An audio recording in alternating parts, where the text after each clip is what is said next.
DNA profiling is perhaps the most important form of forensic science. It can provide reliable physical evidence to support a criminal investigation. Globally, 1 in 3 women has experienced sexual violence. Forensic DNA evidence can play a significant role in bringing the perpetrators to justice. It can strengthen the account of a survivor or witness and help to either identify a suspect or exclude an innocent person. Traces of skin and bodily fluids such as semen, saliva, sweat and blood all contain DNA, which can be extracted and analysed. It can be compared to a database or directly to a suspect's DNA. With this information, investigators gain valuable intelligence to proceed with their investigation, especially when multiple crimes can be linked to the same offender.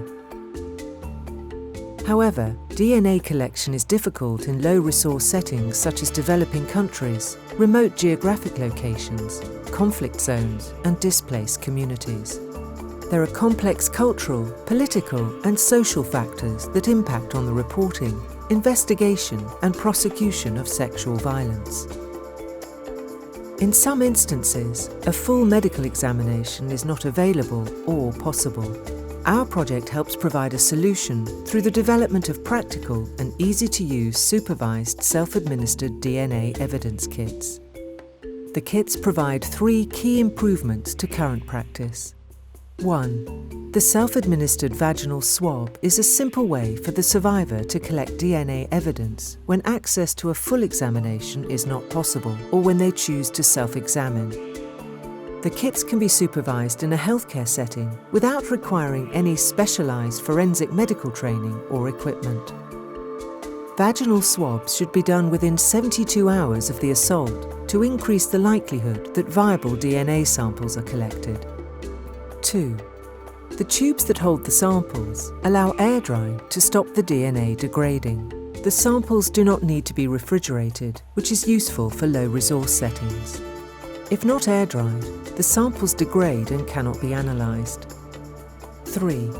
The breathable, tamper-evident evidence bag reduces potential contamination, tampering and human error during storage. From the moment the DNA is collected from the scene of a crime, a chain of custody must be established and preserved.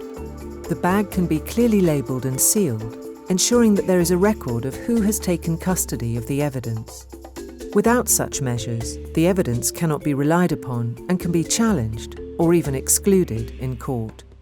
Qualified scientists need to undertake the analysis and interpretation of results to make sure DNA is presented to the court appropriately, especially when considering issues such as partial matches, complex mixed profiles, secondary transfer, and potential contamination. When presenting the evidence, expert witnesses need to make sure not to mislead the court. It's important for courts and lawyers to consider DNA as one piece of evidence within the wider investigation. The absence of DNA does not mean that a crime has not occurred, just that no DNA was found.